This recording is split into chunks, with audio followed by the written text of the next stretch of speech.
저희들의 마음의 중심을 보시는 하나님, 저희들이 마음 문을 열었습니다.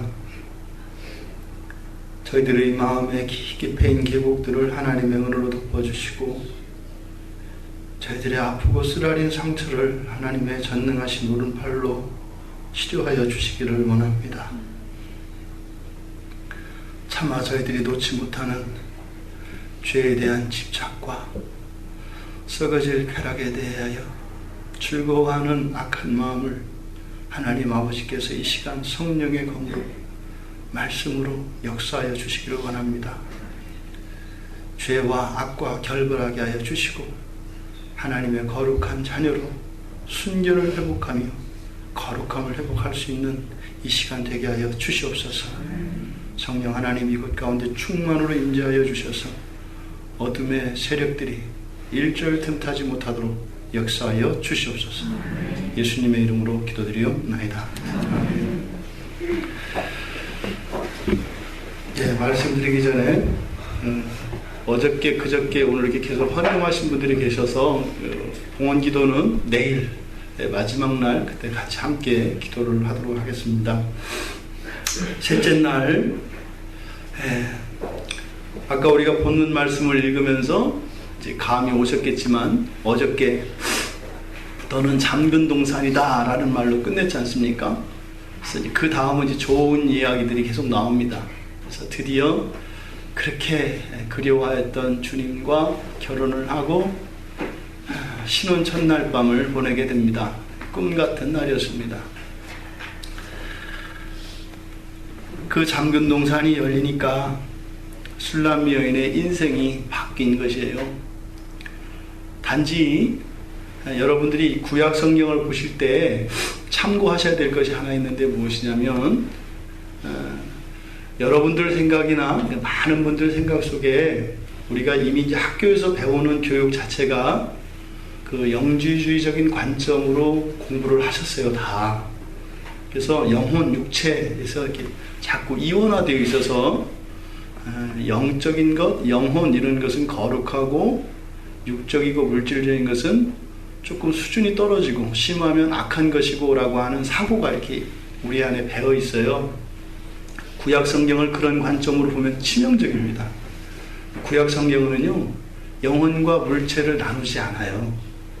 그래서 지금 유난히 이 아가서에서 보면 술람미 여인의 외모에 대한 이 아름다움을 계속 칭찬하는 이야기들이 나와요. 근데 여러분들은 단지 그걸 하고요, 자꾸 성형외과 이런 데만 생각난단 말이에요.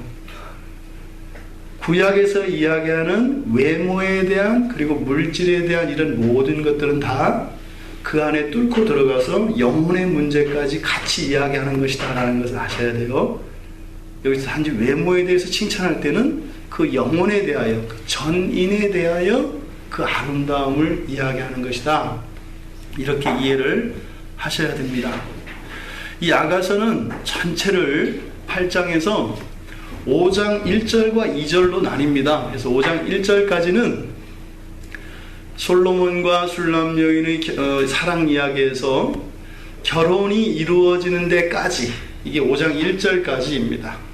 그래서 결혼이 이루어지기 전까지가 5장 1절이고 이제 우리가 읽은 2절은 바로 이 사랑 이야기의 후반부에 시작되어집니다. 그래서 이 이후로는 결혼한 이후에 그 사랑의 진전과 성숙되어져 가는 과정들이 뒤에 나오게 됩니다. 그래서 이 5장은 아가서에서 앞에 부분과 뒤에 부분이 중첩되어 있는 부분입니다. 항상 과도기에는 문제가 생기죠. 환절기에 기침이 많이 생기는 것처럼. 그러니까 앞장의 앞에 결혼식이라고 하는 그 사랑의 완성이라고 하는 단계에 있어서는 어제가 클라이막스였어요. 결혼을 하고 동산이 열려서 완전히 지난날의 모든 아픔과 이런 것들이 해소가 되었습니다. 그리고 나서 이제 결혼 생활로 들어갑니다. 신앙의 진전이고 사랑의 진전입니다. 근데 지금 우리가 읽어보았지만 이상한 이야기가 나옵니다. 그래서 오늘 설교의 제목을 또다시 잠근 동산 이렇게 설교 제목을 정했습니다. 그래서 간신히 그 잠근 걸 풀어가지고 어제 좋았더니 오늘 또다시 잠겨버렸습니다. 여러분 이야기입니다. 예수를 믿고 저도 고등학교 2학년 때 주님을 처음 만났던 날 제가 그날 목사 데뷔를 했어요. 만나면서. 근데 그날을 제가 잊을 수가 없습니다. 지금도 잊을 수가 없어요. 그냥 이렇게 태몽 꼽으신 분들은 알아요. 그 태몽이 달라요. 그냥 뭐 이렇게 저 용 나오고 호랑이 나오고 이렇게 태몽이 아니라 안 지워져요. 달라요. 그것보다도 더 선명하게 그때의 기억이 전혀 시간이 흐르지 않았어요. 색깔이 바라지 않거든요. 그 사랑을 지금 여기서는 사실은 그 완성이 이 결혼으로 클라이막스를 친 거거든요. 그리고 나서 이제 결혼 생활을 해보니까 이제 모든 게 다 이제 당연한 것이 되고 뜨뜻미지근한 게 됩니다. 그리고 나서 감사는 사라지고 불평만 사라져요. 그게 이제 우리들의 삶이잖아요. 결혼만 하면 다 될 줄 알았는데 하고 나서 보니까 결혼 자체가 잘못되어진 것 같은 이런 생각도 하잖아요. 이제 그런 이야기가 이제 시작이 됩니다. 그래서 이 잠근 동산이다 했을 때 우리가 이 잠근 동산에서 풀리는 것을 구원이라고 했잖아요. 그죠? 이런 어려움들이 해소되어지는 것을 구원이라고 한다. 그런데 이 구원, 우리가 지금 여기서 제가 구원에 대해서 이야기할 때는 굉장히 이것은 넓은 의미에서 사용하는 구원이고 이것은 또한 영적인 것뿐만 아니라 물질적인 것, 심지어는 우리 일상생활 그리고 우리 내면에서 일어나는 모든 어려움들, 한계들을 잠근 동산이라 하고 그것이 극복되어지는 것을 구원이라 한다라고 말씀을 드렸습니다. 지금 여기서 또다시 잠근 동산 했을 때 조심하실 것은 이렇게 이제 구원의 서정에 이렇게 돼 있는 분들은 뭐야 저분 또 그 연중론자 아니야 뭐 이래가지고 저렇게 신학적으로 재단을 하려 하지 마시고 구원이 왔다 갔다 하고 이러는 것이 아니라 무엇이에요? 구원을 하나님과의 사랑의 시작이라고 보았을 때 그 사랑에는 항상 난관과 장벽과 방해들이 나타난다. 그럴 때를 잠근 동산이라고 한다. 그때 아무리 그 동산 안에서 잠겨있는 동산 안에서 우리가 하려고 하는 모든 열심들과 이런 헌신들은 의미가 없다. 이것이 끌어지기 전에는 이 단계를 넘어설 수 없다라고 하는 것이 지금 제가 하고 있는 설교의 가장 중요한 포인트입니다. 그런데 이 잠근 동산이 한번 열렸다고 해서 이제는 그냥 끝까지 룰루랄라 가는 것이 아니다. 왜요? 오늘 제가 또 잠갔으니까요. 이렇게 잠긴다 이 말입니다. 심지어는 내가 그렇게 죄를 그렇게 짓거나 신앙생활이나 일상생활 속에서 큰 잘못이 없는데도 완전히 주님과는 상관이 없는 인생을 걷는 것 같은 때가 있어요. 아까 술람연인도 내가 혼이 나갔구나 했던 것처럼 내가 사는 게 사는 것 같지 않은 너무나 무의미한 다른 사람들은 알 수 없는 그런 어둠을 경험할 때가 있단 말이죠. 이것이 또다시 잠근 동산이다 라고 이야기를 한 겁니다. 그래서 이런 일들은 이런 잠근 동산이라고 하는 것은 그래서 여러 수준에서 생각해 볼 수 있습니다. 우선 구원, 다시 말해서 우리 주 예수 그리스도를 믿는 믿음이라고 하는 그 구원의 관점에서 보면 불신자들에게 있어서 잠근 동산이 풀리는 것은 무엇이겠어요? 예수 그리스도를 만나는 겁니다. 이 말은 무엇이냐면 예수 그리스도를 만나지 않은 상태에서 이 사람이 누리는 모든 것은 다 헛되다라고 얘기를 하는 거예요. 심지어는 예수 그리스도와 상관이 없이 하는 모든 열심과 모든 미덕들과 모든 탁월함도 다 소용이 없다라고 이야기하는 거예요. 어떻게 된다고요? 열려야 된다 이 말입니다. 동산이 열리고 나면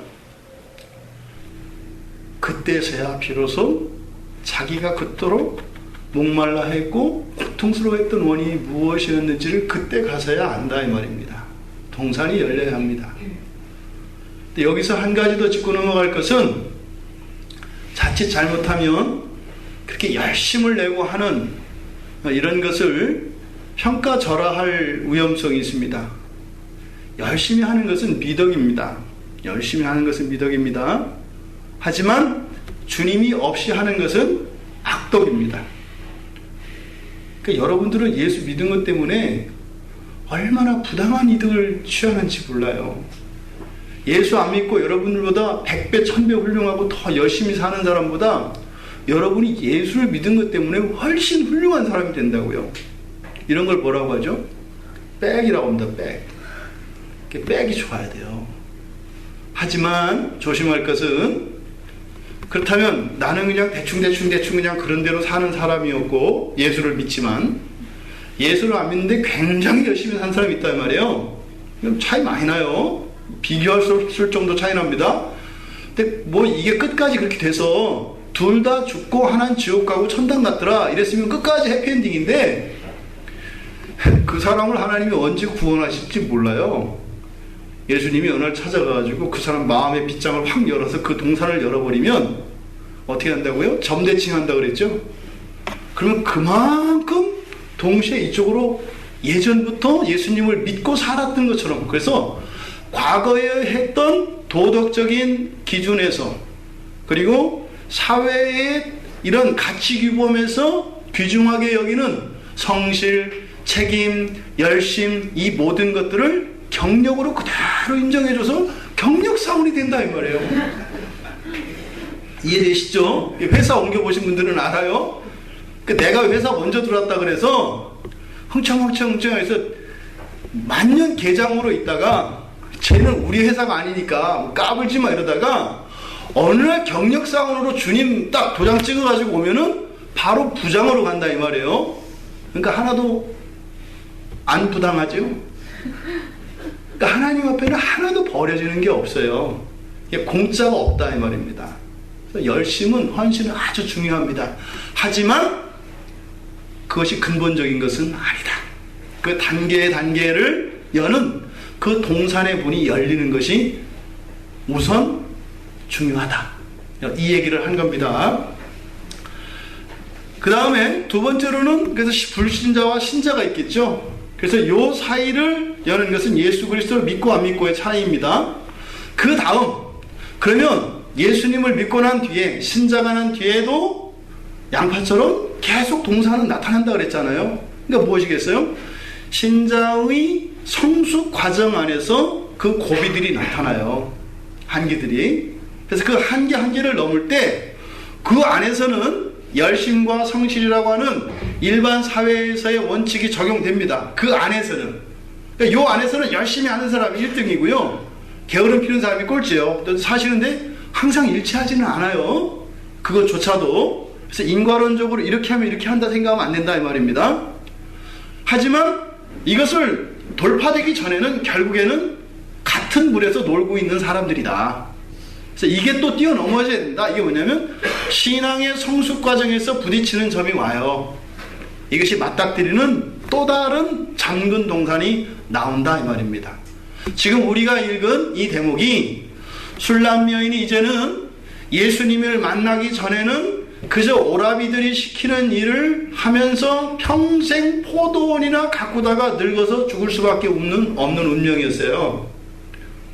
나의 포도원을 지키지 못하였구나 하였던 자신의 안전은 되돌아볼 수 없는, 왜 사는지도 모르고 그저 시키며 세상과 시간에 밀려서 살아갈 수밖에 없던 사람이었어요.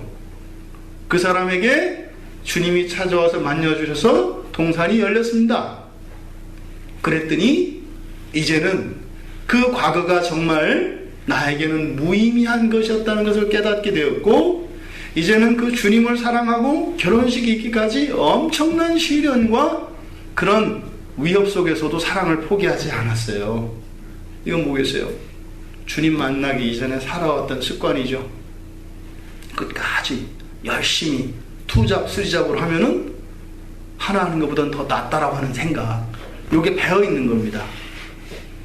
그러한 삶의 습관, 다시 말해 주님을 만나기 이전의 삶의 습관과 그러한 가치 규범들과 그러한 생활 방식으로 주님과 연애를 해요. 그렇게 사랑을 한다 이 말입니다. 이제 그것이 성숙해야 되는 단계에 온 겁니다. 그 단계에서 일어나는 일입니다. 한번 여러분들 생각해 보세요. 솔로몬과 술람 여인이 결혼했다. 이거를 오늘날 이런 일이 있었다고 생각해 보세요. 80년대인가요? 그 영국의 찰스 황태자하고 다이애나비가 결혼해가지고 뭐 난리가 났었잖아요. 네. 근데 뭐 다이애나비도 사실은 귀족 집안이거든요.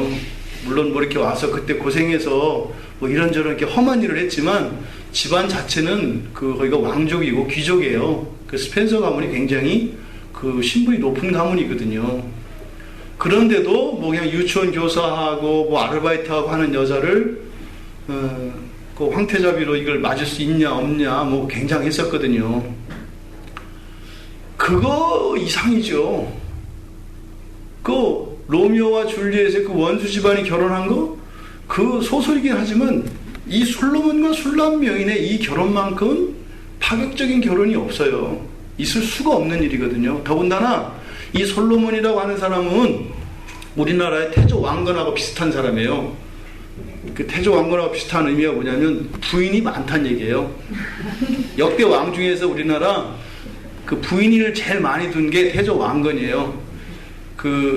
백제왕 낙화함에서 떨어진 그 의자왕 그거는 거짓말이래요. 가보면 알아요. 100명 떨어지면 그 다음부터 위에 쌓여서 다칩니다. 그렇게 많이 빠질 수 있는 데가 아니에요. 그래서 잘못하면 이렇게 머리끼리 부딪히고 그래가지고 그래서 그거는 이제 뭐 삼천궁녀는 이제 거짓이고 과장이고요. 원래 그때 이제 그 문학 방식이 그래요. 근데 실제로 역사적으로 입증된 그 가장 많은 부인을 둔 왕이 태조 왕건입니다. 왕건이 900명 이상 되는 아내를 뒀어요. 왜 이렇게 감탄하는지 모르겠어요. 근데 왜 그랬냐면 결혼이 아니라 정략 결혼이었죠. 왜냐하면 전국을 안정시키기 위해서 각 지방에 있는 그 호족들, 각 가장 유력한 사람들과 다 사돈을 맺는 거예요. 자기가 사위가 되니까 뭐 사위한테 이렇게 할 일이 없잖아요. 솔로몬이 훨씬 전 사람이니까 왕건이 성경을 봤는지 어쨌는지 솔로몬이 그랬던 겁니다. 솔로몬이 그래서 여기는 또 그 나라도 아니에요. 여기는 뭐 나라 상관없습니다. 뭐 애국 공주에서부터 아프리카에 뭐 다 그냥 하여튼 뭐 아내로 삼습니다. 그러니까 술람 여인이 있었던 그 지역의 유력한 세력자의 딸도 솔로몬의 아내였을 가능성이 많아요. 그리고 실제로 솔로몬과 술람 여인의 만남에 대해서는 참 의외인 점이 많거든요. 처갓집에 왔다가 만났었을 가능성이 많아요. 이게 저의 썰입니다. 근데 어찌하였든 왕과 이 평민, 더군다나 포도원을 일구는 그 농부 처녀와의 결혼 있을 수가 없어요. 첫째로는 그 사돈 집안에서 가만히 안 있을 겁니다. 그 지역의 유력자인데 동급이 되잖아요. 그냥 두겠어요? 없애버리려고 하든지 그거 뭐 웃을거든요. 이때 당시에 사람 하나 죽이는 거는요. 더군다나 또 있잖아요. 그 장세동 씨 같은 그 충성파 있잖아요. 전하 그리하시면 뭐 전하의 명예를 가리는 일입니다 해가지고 이런 사람들 있잖아요. 뭐 극우파들 이 사람들이 안 찾아왔겠어요? 너 이러다가 뭐 죽지 않겠니? 뭐 이렇게 하면서 뭐 네 오랍이며 니네 집안 사람 다 죽을 수 있어. 다음에 솔로몬 왕께서 오시거든. 너 마음 변했다고 얘기해. 뭐 이런 식으로. 그래서 지금 그리고 절대로 왕은 너 같은 여자를 사랑할 수가 없다. 너 거울 봐라. 너를 어떻게 사랑하겠냐. 그러면서 그 왕비들 사진 다 보여주지 않겠어요? 이렇게? 봐라. 비교해봐라. 응? 네가 여자라도 보면 또 그렇지 않겠어요? 이런 회유와 온갖 협박이 다 있었을 겁니다. 포기 안 한 거예요. 어려워요. 이 얘기는 뭐예요? 술람 여인이 당했던 그런 협박과 회유와 이런 위협을 여러분들이 당해요. 여러분들 안 당하세요? 그럼 그님이 아닐 가능성이 많아요. 그냥 뭐 그렇게 해도 상관이 없으니까 주님과 사랑하면 세상이 그렇게 두지 않아요. 예수 믿으면 예수를 믿는 것 때문에 삶 속에서 고난이 와요. 예수가 없었더라면 힘들지 않았을 그런 상황들과 일들이 일어난다고요. 불편해요, 이 세상에서는. 그러니까 또 우리는 주님이 오실 날을 기다리게 돼요. 불편해서.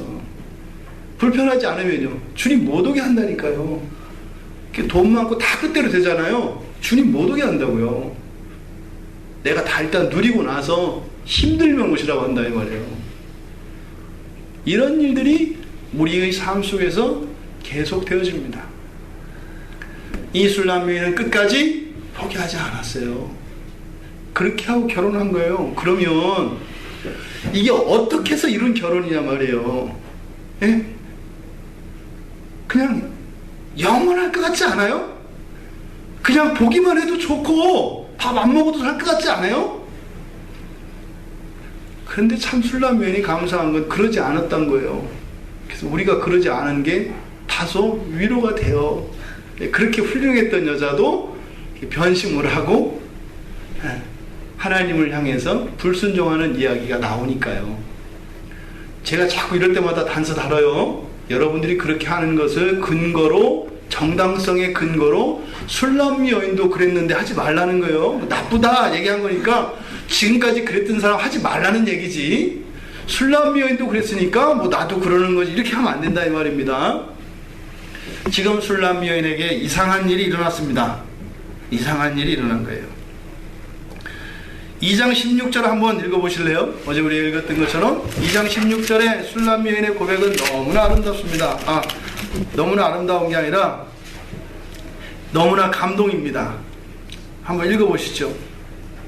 내 사랑하는 자는 내게 속하였고 나는 너에게 속하였도다. 그가 택한 바가 내서 양들의 먹으니라. 이 감이 오시죠? 완전히 하나 됐잖아요. 하나, 그죠? 이렇게 뗄 수 없는 그런 사랑입니다. 그리고 간절한 그 사랑에 대한 사모함, 목마름이 있었습니다. 그 사랑이 이루어졌어요.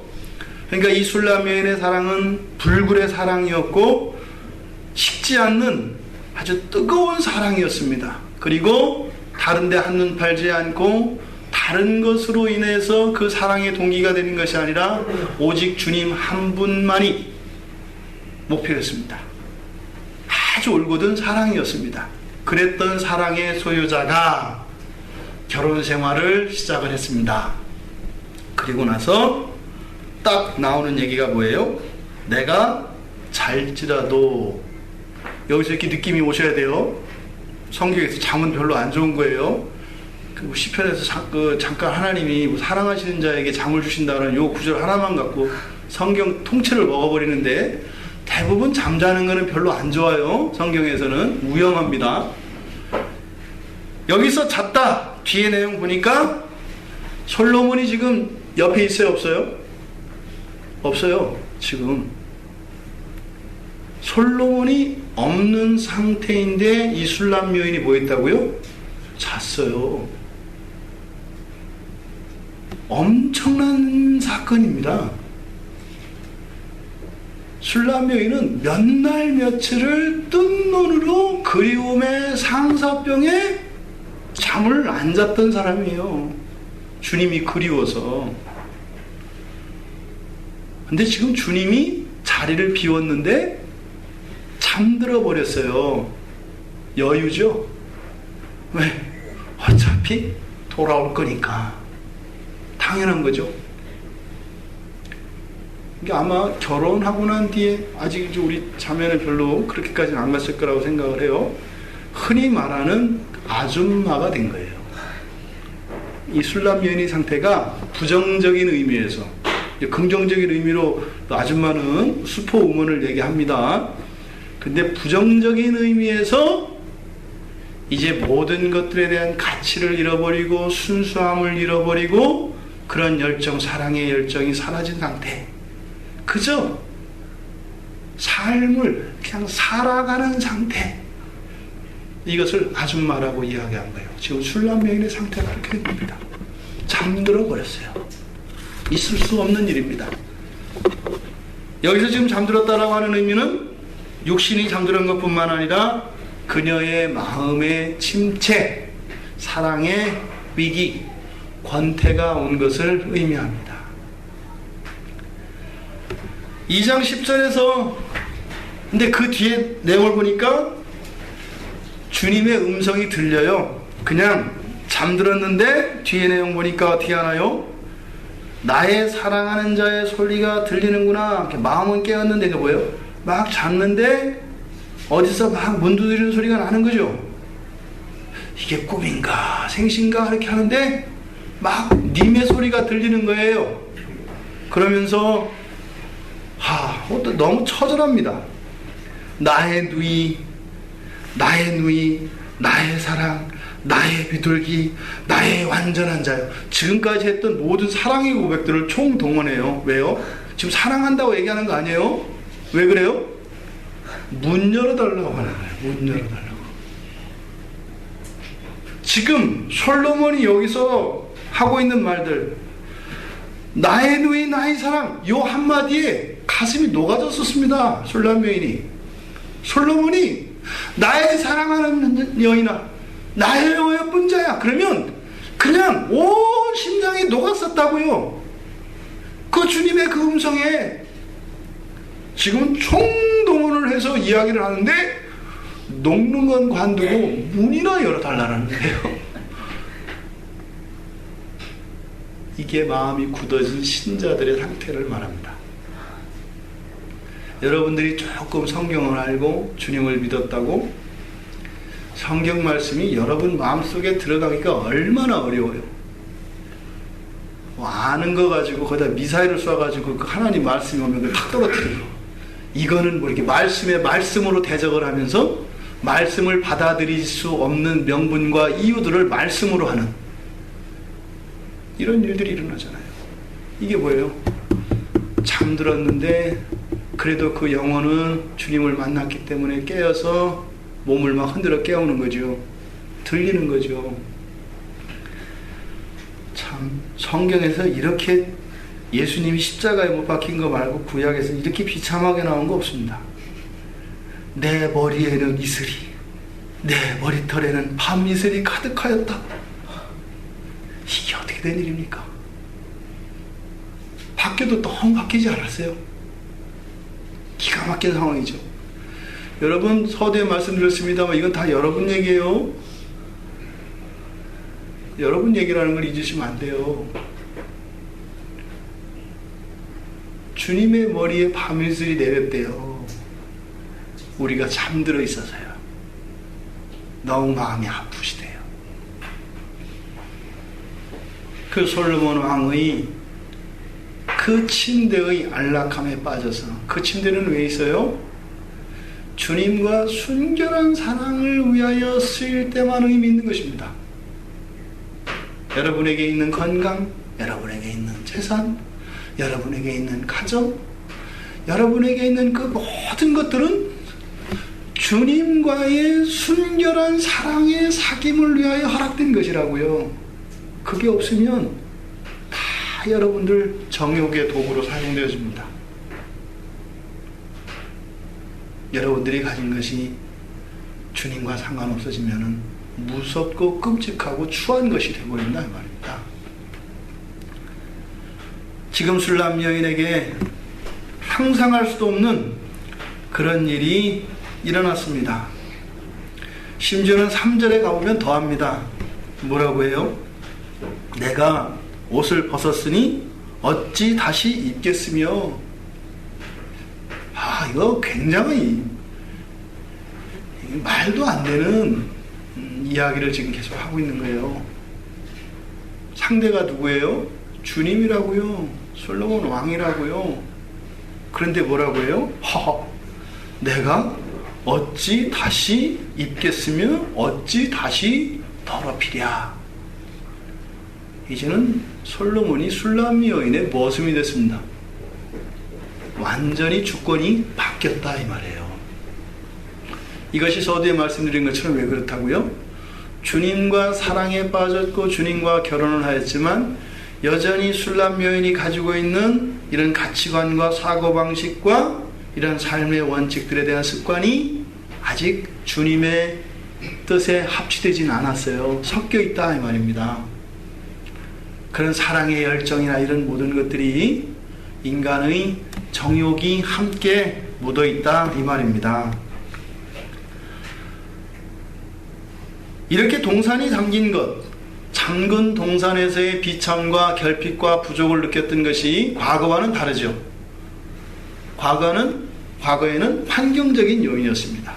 주님을 만나지 못했던 그런 환경 속에서 오는 그러한 잠근 동산의 경험이었습니다. 근데 지금은요, 다 풀렸어요. 왕비가 되었다 이 말입니다. 과거에 이 술람요인에게 겁졌던 사람들을 일불러 불러다가 김장군 편안하시죠? 이렇게 해서 옛날에 했던 일 생각나게 해서 벌벌벌 떨게 만들 수 있다 이 말입니다. 그 오라비가 그 일을 시켰던 그 포도원, 그 전체 그 사고 파는 그 가치 자체가 이제는 우스운 상태가 되었다 이 말입니다. 지금 술람 여인이 겪고 있는 이 잠근 동산의 상태는 환경에서 온 것이 아니라 어디에서 왔어요? 자기 마음에서 나온 거예요.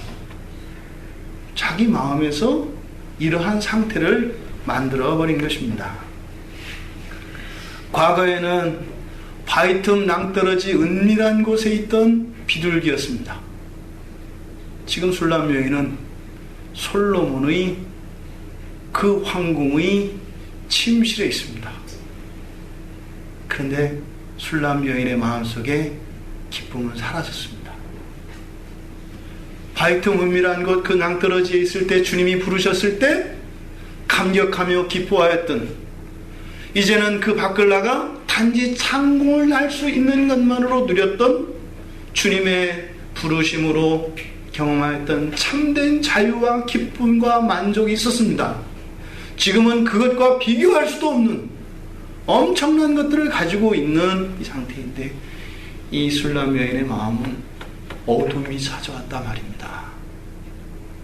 이것이 또다시 잠근 동산으로 돌아간 술람미 여인의 상태입니다.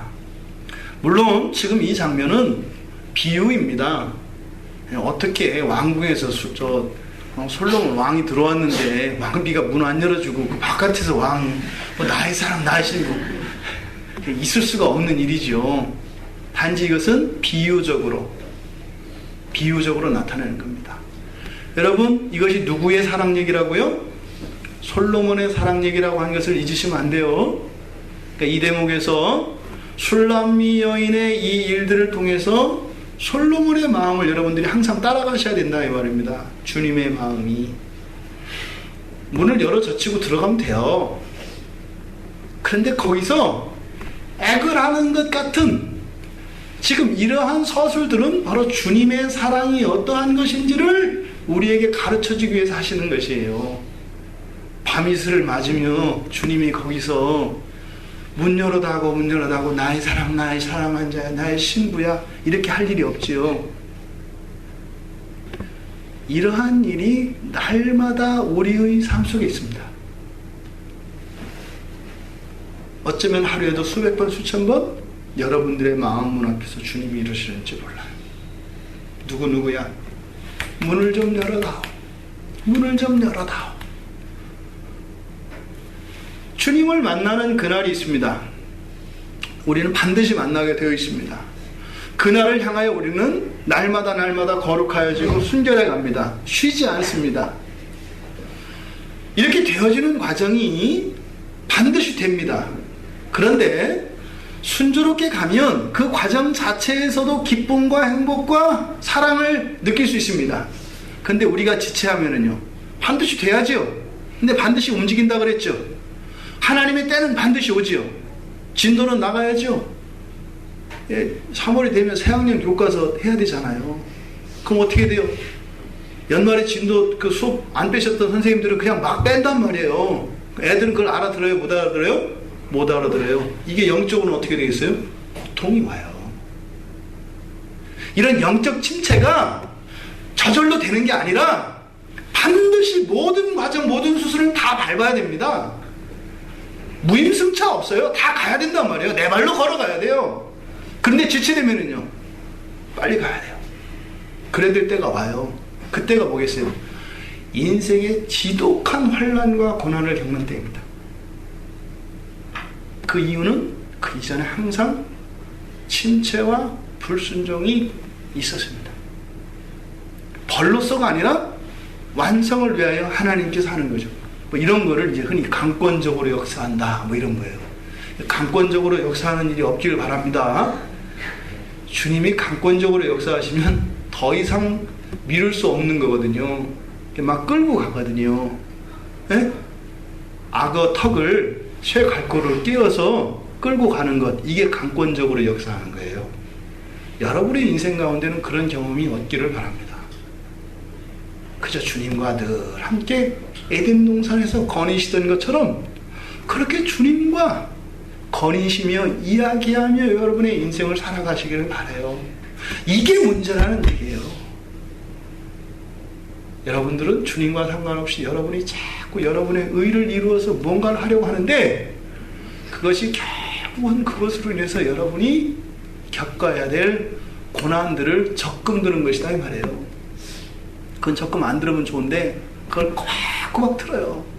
그걸 뭐라고 빠뜨리면 안 된다는 거예요. 나는 원래 한 번 하기로 했으면 한 사람이고 약속을 정확히 지키는 사람이기 때문에 고난 적금을 난 꼭꼭 부어놔야 돼. 이거는 36개월 만기짜리니까 만기 탈 때 어떻게 되는 거예요? 강권적으로 역사하시는 거예요. 그런 적금은 타시면 안 돼요. 그러면 중간에 하도록 깨트리고 그냥 자유적금 그냥 아무 때나 수시로 놓고 뺄 수 있는 자유 보통 예금으로 전환을 하셔서 그게 제일 좋은 거예요. 술람 여인에게 지금 위기의 순간이 온 겁니다. 3절에서 내가 옷을 벗었으니 어찌 다시 입겠으며 발을 씻었으니 어찌 다시 더럽히냐마는 역설입니다. 여기에 역설이 나타나요. 보세요. 옷을 벗고 입고 발을 씻고, 이것은 무엇입니까? 어떤 헌신이지요. 왜 옷을 입었을까요? 주님을 기쁘시게 하려고요. 왜 옷을 벗었을까요? 주님을 위하여요. 왜 발을 씻었을까요? 주님을 위해서요. 다 주님을 위해서 한 겁니다. 주님의 기쁨을 위해서 한 일들이에요. 아주 성실하게. 그런데 뭐라고요? 어찌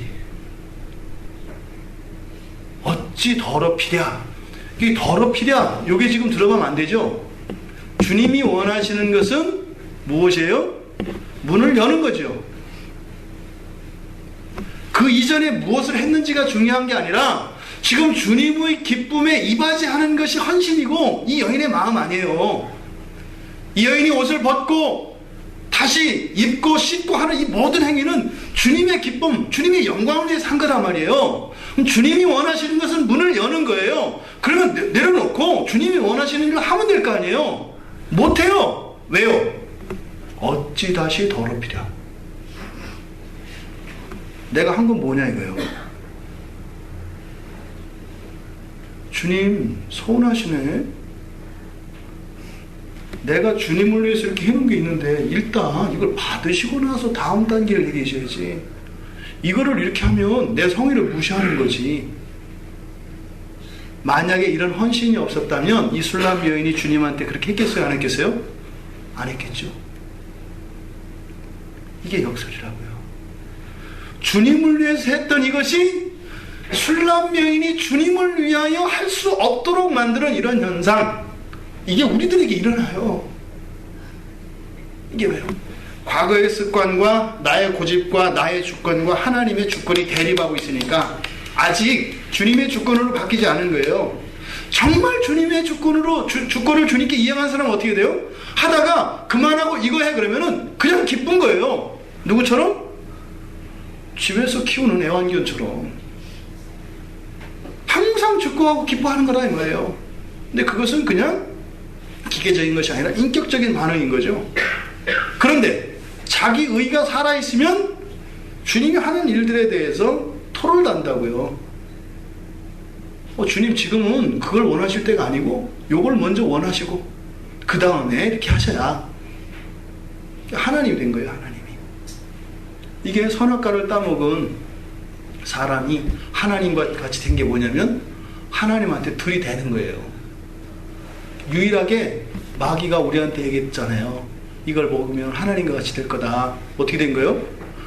그 피조물이 하나님은 될 수 없잖아요. 그러니까 뭐예요? 하나님인 것으로 착각하고 들이대는 거. 그렇게 하면 하나님처럼 된 것처럼. 그러니까 여러분들이 여러분이라고 하니까 저는 빠진 것 같은데 저도 마찬가지죠.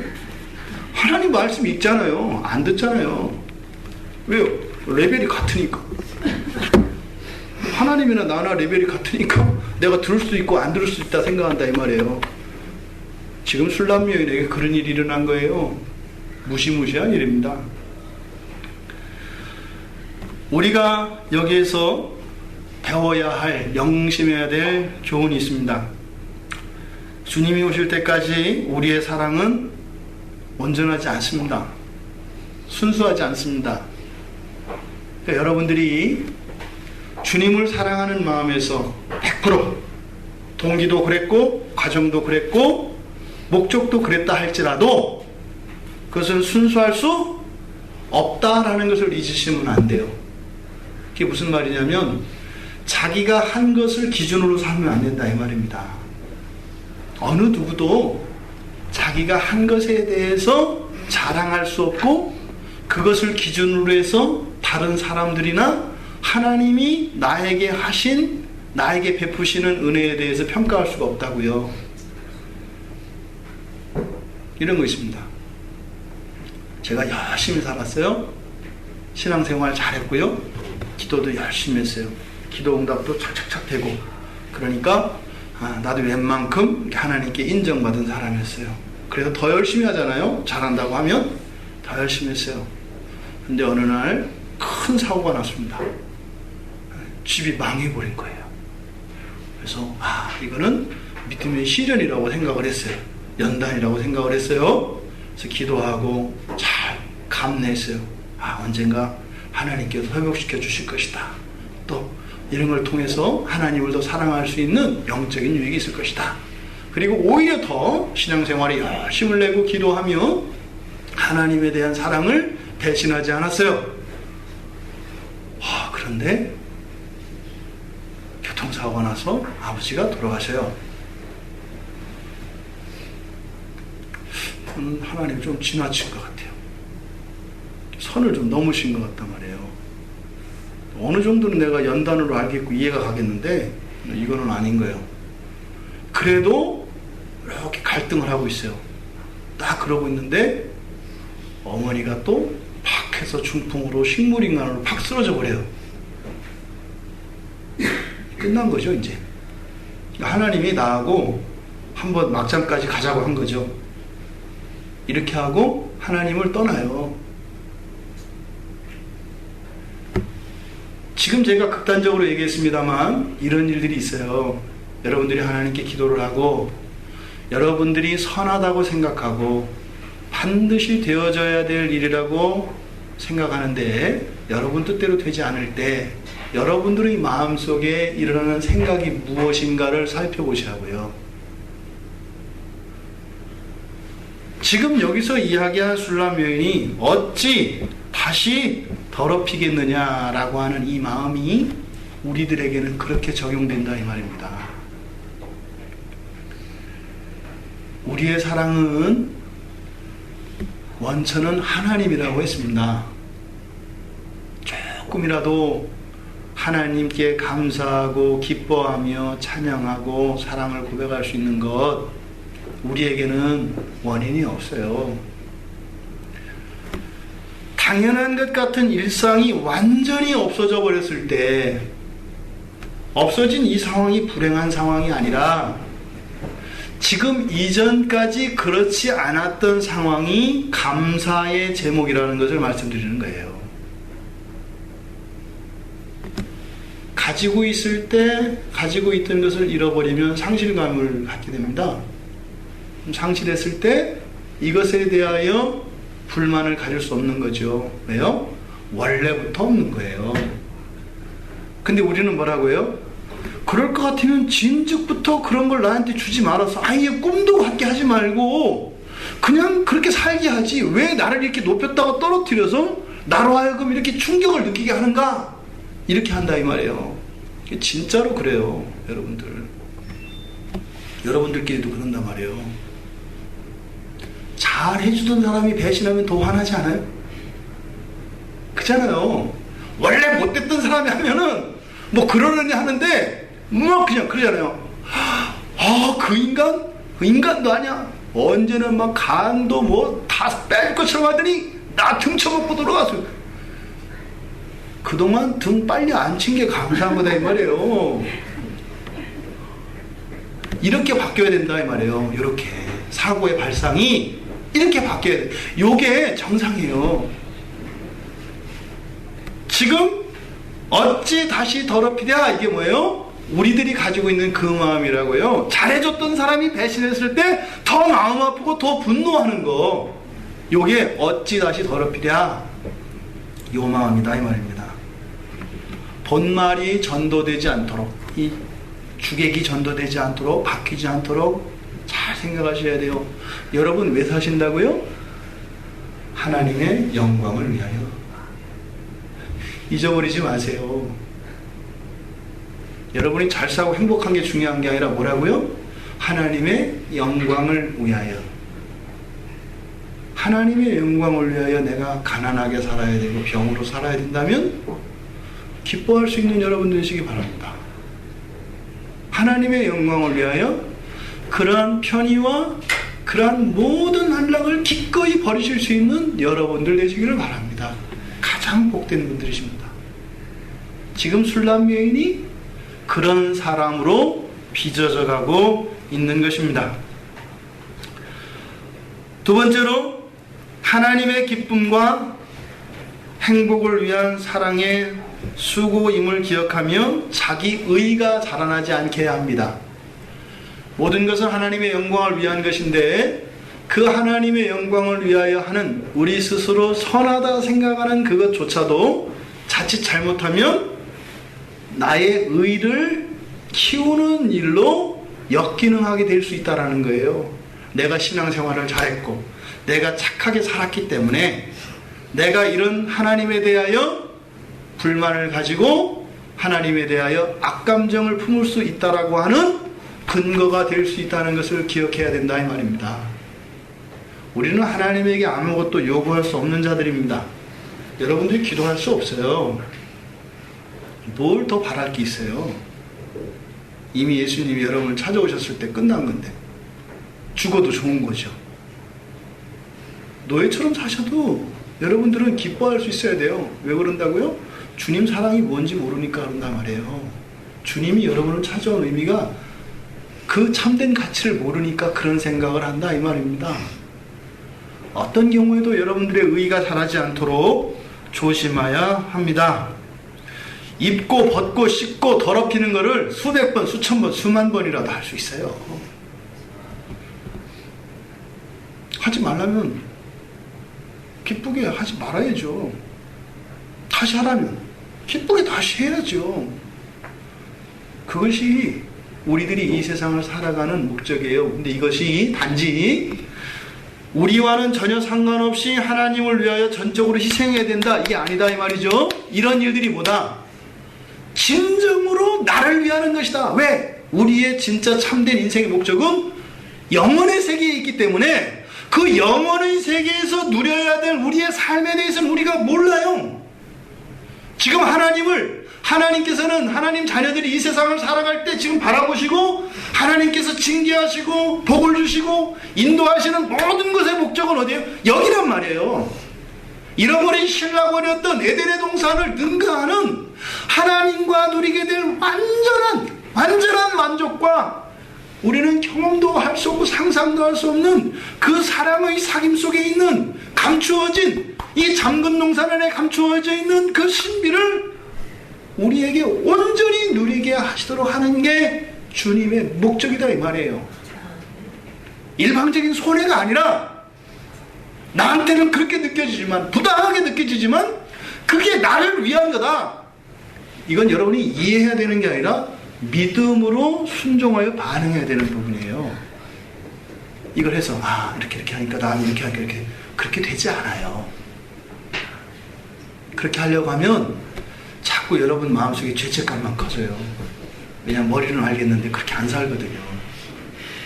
그 맨날 기도하는 거 회개하고 그러잖아요. 하다가 이거 지난번에 했던 회개인데 내가 또 했는데 취소.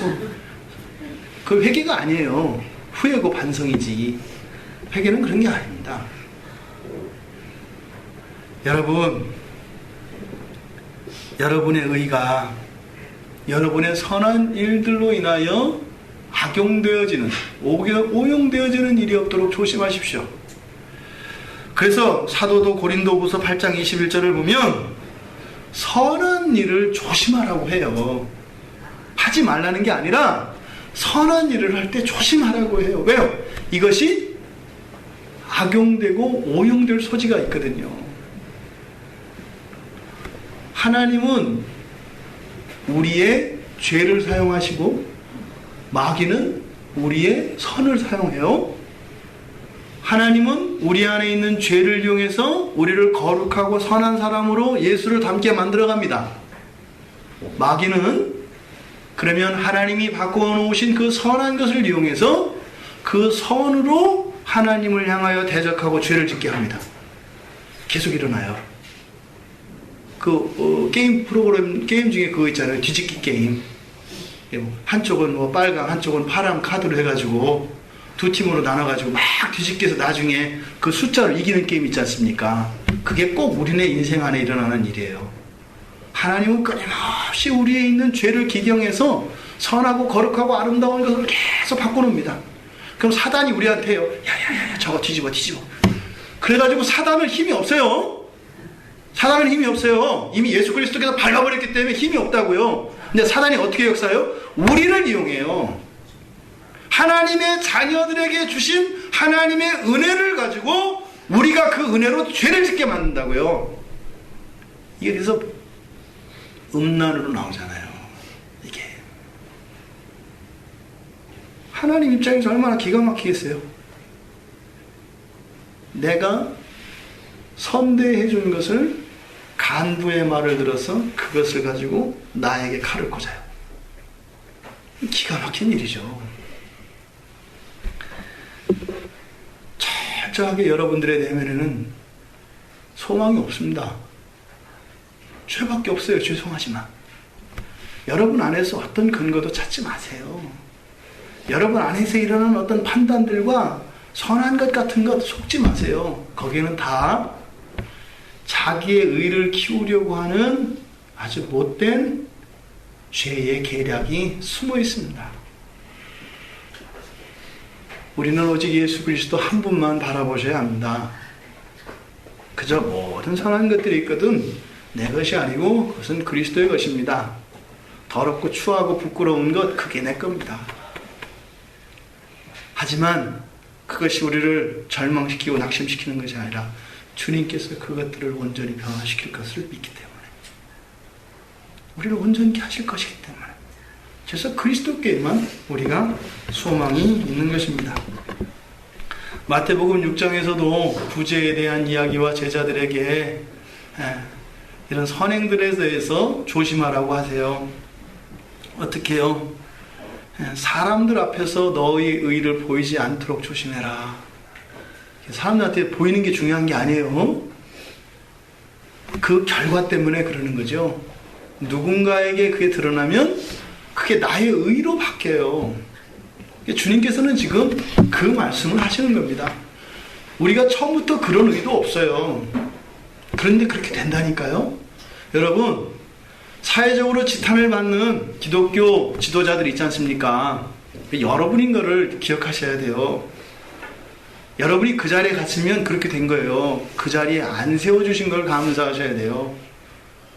저 사람 나쁜 사람 그러지 마세요. 그거는 예수 안 믿는 사람들, 다시 말해서 인간이 뭔지 모르는 사람들, 인간 안에 조금이라도 소망이 있는 줄 아는 사람들은 그렇게 얘기를 하는데 아는 사람들은 내가 덜컹하는 거예요.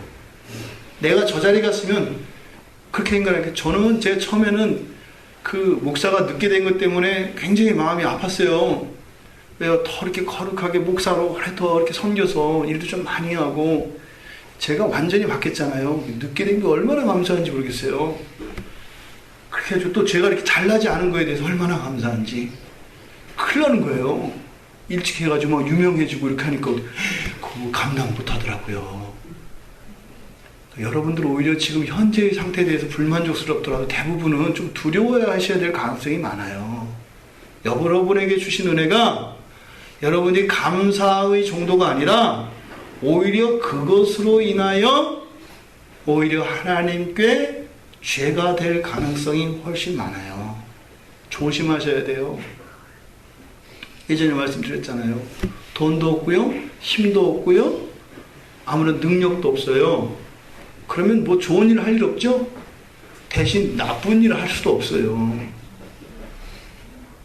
그 서울역 지하철에서 그냥 신문지 한 장을 가보 1호로 알고 계시는 분이 무슨 뭐 이렇게 나쁜 짓을 하고 무슨 일 하겠어요.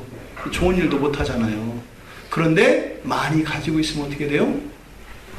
하나님의 영광과 의를 드러낼 수도 있지만 그것으로 자기의 의를 드러낼 수도 있어요. 항상 이것을 조심해야 합니다. 그래서 기독교인의 바른 재물관은 빨리빨리 흘려보내는 거예요. 들고 있으면 문제 생겨요. 빨리빨리 흘려보내는 거예요. 빨리빨리. 그래서 하나님은 막 흘려보내는 거예요. 그러면은 사실은 내가 제일 안전해요. 그리고 칭찬도 제일 많이 받아요. 빨리빨리 흘려버리면. 근데 그 들고 있으면 문제가 생깁니다. 이게 기독교인의 아주 지혜로운 재정을입니다. 어찌하였든 여러분들이 이 선한 일들과 선한 열심을 통해서 자기의 의가 자라지 않도록 조심하셔야 됩니다. 이랬던 술람 여인이 이제는 회복되어지는 과정이 나와요.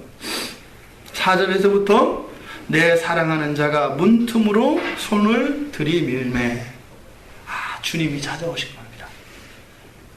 주님이 찾아오셔서 이제는 회복시켜 주시는 것입니다.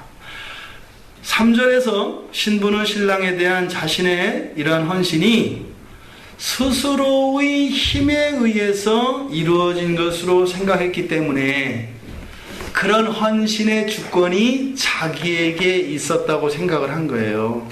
이건 사실 무의식 세계에서 일어난 거죠. 그걸 가지고 자랑하거나 그러지 않았거든요.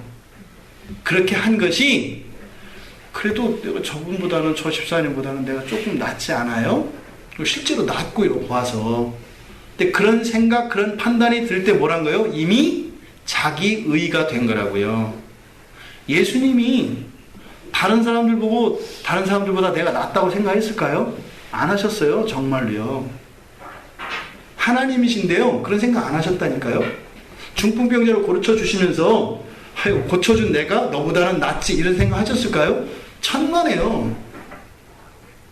그냥 존재론적으로 속죄양으로 오셔서 십자가에 죽으신 것만으로 비참하게 사신 것만으로 그러한 예수님의 사역이 그렇게 겸비하여지고 스스로 낮아지신 것이 아니라 전 인격과 전 신성으로 그 자리에 취하신 거예요. 근데 우리를 보세요. 얼마나 우쭐하기를 좋아하는 존재인지, 얼마나 우쭐하기 좋아하는 존재인지.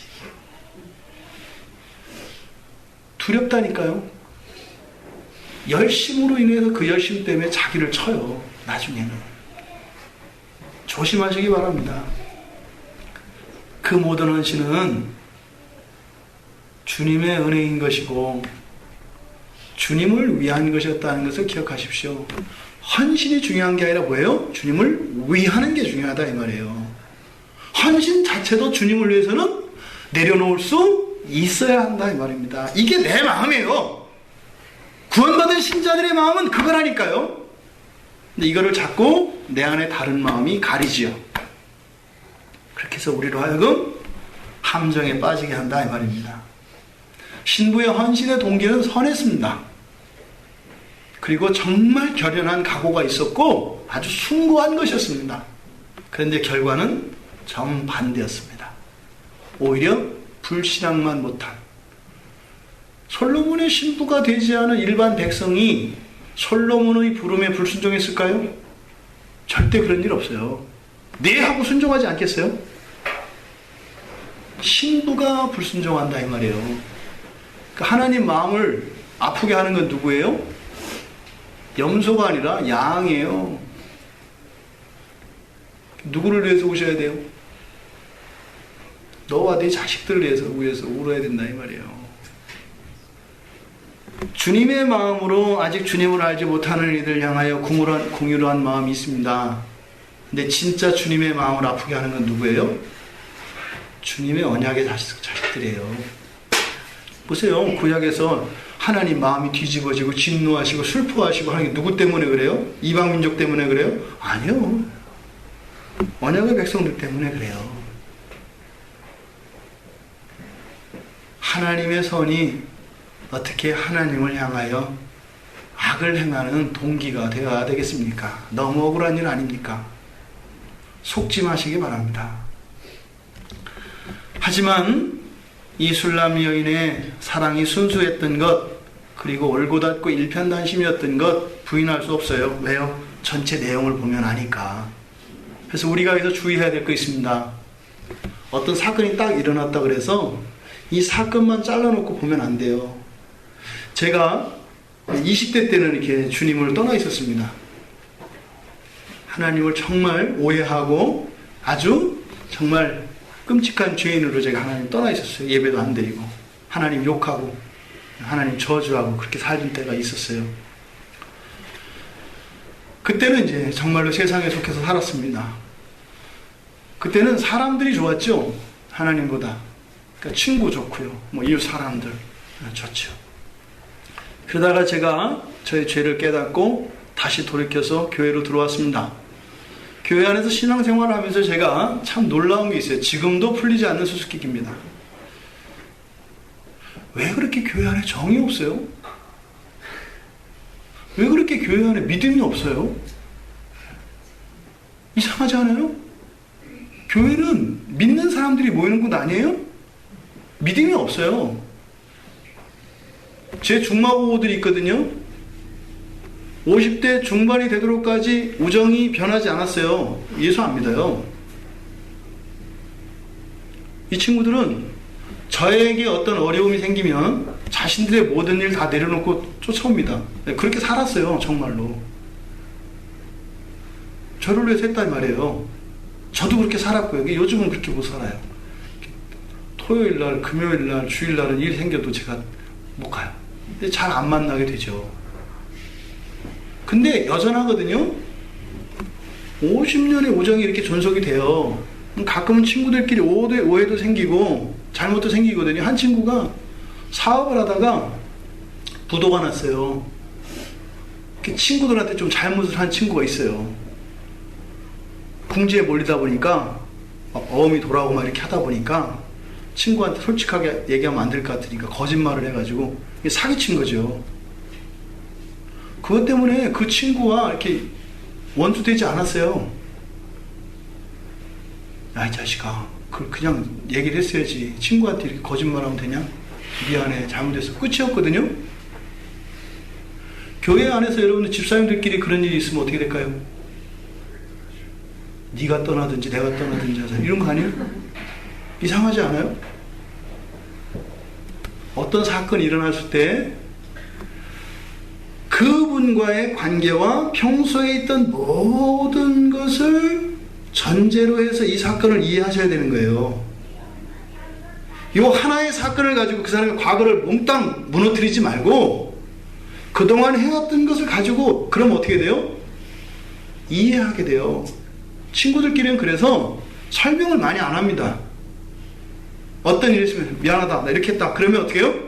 그쪽에서 알아서 해석해요. 왜? 그럴 사람이 아니거든요. 그럼 뭐예요? 나 가고 나면 모르겠죠. 야, 지금 무슨 일이 있나 보다. 알아봐야 되겠다.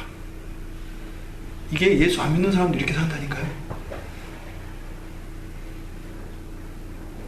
근데 교회에서는 아무리 잘해도 한번 딱 하면 뭐예요?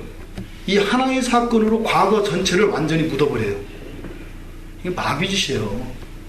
저는 단언합니다. 교회 안에 세상의 정신이 너무 깊이 들어와 있어요. 이게 좀 손해보면 어때요? 자기 건가? 자기 거 아니라니까요. 술람미인의 이런 모든 헌신과 이거 하나님이 주셨기 때문에 하나님 거 갖고 한 거라니까요. 여러분들이 헌금하는 거, 여러분들이 누구를 이렇게 구제, 여러분이 하는 게 천만에요. 웃기지 않아요? 하나님이 다 주신 거에서 일부를 하나님께 드리는데 그거 갖고 자랑하고 그걸 자기 의로 삼아요. 이게 인간입니다. 교회에서는 그러면 안 되죠. 저는 우리 평촌 광야교회가 그렇게 되길 바라요. 알기를 바라요. 그래서 말 못할 사정이 있어서 그를 용기 내어서 고백하지 못하더라도 왜 저걸 말 안 하고 있대? 다 알고 있구만. 자기가 말 안 한다고 그걸 모르나? 왜 말 안 해? 이게 아니라 덮어줄 수 있고 아무도 모르는 것으로 그 집사님이 알 수 있도록 감싸주는 그런 교회 공동체가 되기를 바랍니다. 그게 교회입니다. 이 술람 여인에 대해서 제가 말씀을 드리는 거예요. 그래서 지금은 제가 이렇게 막 술람 여인을 투드리려고 합니다만, 투드리고 했습니다만, 이 여인의 모든 것을 부정하면 안 된다 이 말이에요. 항상 성경은 누구의 눈으로요? 주님의 눈으로 봐야 된다 이 말이에요. 제가 나중에 한번 설교하겠습니다만, 수가성 사마리아의 여인에 대한 이 교회의 마녀 사냥에 대해서 제가 한번 깃발을 들었다가 된통 맞았거든요. 그 설교 아시죠, 여러분들? 그 수가성 사마리아 여인 누구예요? 간부로 여러분들 아시잖아요, 그렇죠? 남편이 많았잖아요. 5, 6개 남편도 아니었고. 근데 예수님이 진짜로 그 여자한테 너 이 음란한 여인아 이런 마음을 가졌을까요? 저는 이해가 안 돼요. 예수님이 그러셨을 리가 없거든요. 그런데 왜 이 땅의 목사님들은 다 그 여자를 막 간부라고 하는지 모르겠어요.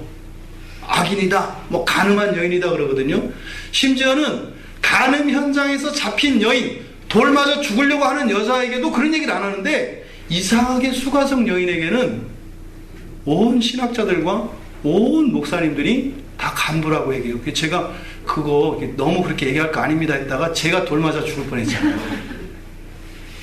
이해가 안 가요. 저는 뭐 그 사람이 의롭다 이 얘기한 게 아니거든요. 주님의 눈은 그게 아니라 우리들을 긍휼히 보시지 우리를 심판하는 분이 아니시다라는 얘기거든요. 긍휼히 여기시거든요.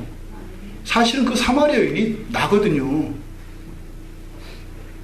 근데 예수님이 나한테 이 간부야 이렇게 했다 하니까 저한테는 예수님이 안 그러셨거든요. 근데 목사님들이 자꾸 그래요. 그 이상한 것 같은 거예요, 저는. 근데 못 알아듣더라고요. 왜요? 세상이 돌아 있어요. 조심하십시오. 그리스도인들은 날마다 거룩해집니다. 날마다 더 큰 소망 안에 있는 사람들인 것을 기억하십시오. 평촌 광야교회 누가 오시잖아요. 정말 형편없고 정말 예수님이 버릴 것 같잖아요. 그 사람이 거룩한 주님의 신부가 된다는 것을 믿으시기 바랍니다. 그럴 기회를 주는 게 교회예요. 세상에서는 교회 기회 안 줘요. 이력서 보고요, 읽어봐서 없으면 끝이거든요. 우리는 이력서, 여러분들 교회 갈 때 이력서 내시던가요? 안 받잖아요. 왜요? 주님이 온전케 하여 주실 것을 믿기 때문에. 이것이 교회 공동체입니다.